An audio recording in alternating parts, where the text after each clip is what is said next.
किताब कहलाती है। उत्पत्ति अध्याय 1 स्वर्ग और पृथ्वी का निर्माण और उनमें सब कुछ एक। शुरुआत में परमेश्वर ने आकाश और पृथ्वी की रचना की। 2 और पृथ्वी बिना रूप और खाली थी और गहरे के चेहरे पर अंधेरा था और परमेश्वर का आत्मा जल के मुख पर चला गया। 3 और परमेश्वर ने कहा प्रकाश होने दो और वहाँ रोशनी थी। 4 और परमेश्वर ने देखा कि प्रकाश अच्छा था और भगवान ने प्रकाश और अंधेरे के बीच अलगाव बना दिया। 5 और परमेश्वर ने प्रकाश दिवस कहा और रात को उसने अंधेरा बुलाया और शाम और सुबह थी, पहला दिन था। 6 और परमेश्वर ने कहा चलो पानी के बीच में एक विस्तार हो और पानी के बीच एक अलगाव हो। 7 और परमेश्वर ने विस्तार किया और विस्तार के तहत आने वाले पानी और विस्तार के बीच अलगाव किया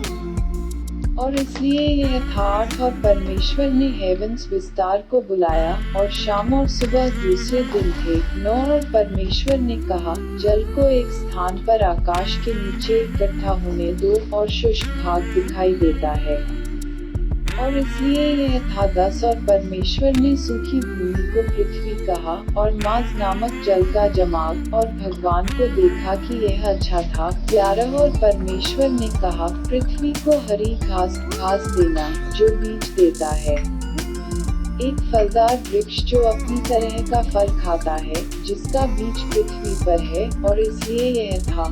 12 और पृथ्वी ने अपनी तरह के बाद घास देने वाले बीज और फल के पेड़ का उत्पादन किया जिसका बीज अपनी तरह का है और भगवान को देखा कि यह अच्छा था। 13 और शाम और सुबह का तीसरा दिन था। 14 और परमेश्वर ने कहा आकाश के विस्तार में रोशनी हो ताकि दिन और रात के बीच अलगाव हो और उन्हें संकेतों के लिए और निश्चित समय के लिए और दिनों और वर्षों के लिए रहे। 15 और स्वर्ग के विस्तार में पृथ्वी का नाम रोशन करने के लिए हो और इसलिए यह था। 16 और परमेश्वर ने 2 महान ज्योतियां बनाई, दिन पर शासन करने के लिए अधिक प्रकाश और रात को शासन करने के लिए कम रोशनी, और तारे बना दिए।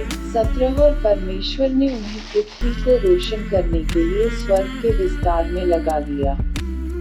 18 और दिन और रात को नियंत्रित करने के लिए और प्रकाश और अंधेरे को अलग करने के लिए और भगवान को देखा कि यह अच्छा था। 19 और शाम और सुबह चौथा दिन था। 20 और भगवान ने कहा जीवित आत्माओं के सरीसृप के साथ पानी का प्रचुर मात्रा में उत्पादन करें और पक्षी आकाश के विस्तार के चेहरे पर उड़ते हैं। 21 और परमेश्वर ने महान बिल और सभी जीवित आत्मा को सरीसृप बनाया जो पानी उनकी प्रजातियों के अनुसार बहुतायत से उत्पादित होते थे और इसकी प्रजातियों के अनुसार प्रत्येक पंखों वाला पक्षी, और भगवान को देखा कि यह अच्छा था। 22 और परमेश्वर ने उन्हें आशीर्वाद देते हुए कहा फलदायक और गुना करो और समुद्रों में पानी भर दो और पक्षी भूमि पर गुना करते हैं।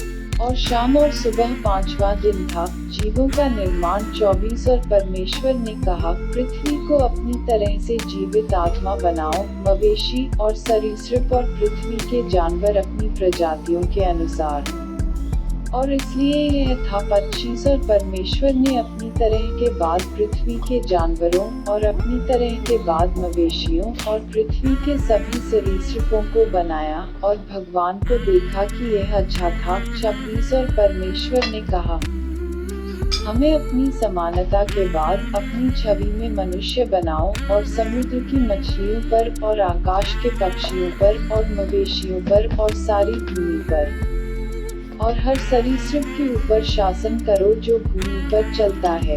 27 और परमेश्वर ने मनुष्य को अपनी छवि में बनाया, भगवान की छवि में उन्होंने उसे बनाया, स्त्री और पुरुष ने उन्हें बनाया। 28 और परमेश्वर ने उन्हें आशीर्वाद दिया और भगवान ने उनसे कहा फलित और गुना करो और पृथ्वी को भर दो और इसे वश में करो और समुद्र की मछलियों और हवा के पक्षियों पर और पृथ्वी पर चलने वाले हर जानवर पर शासन करते हैं। 29 और परमेश्वर ने कहा निहारना, मैंने तुम्हें सारी पृथ्वी पर उगने वाली घास दी है और हर पेड़ जिसमें फल है जो बीज देता है, वह तुम्हारा होगा। 30 और पृथ्वी पर हर जानवर और आकाश में हर पक्षी और पृथ्वी पर हर सरीसृप जिसमें एक जीवित आत्मा है, सभी हरी घास भोजन के लिए होगी।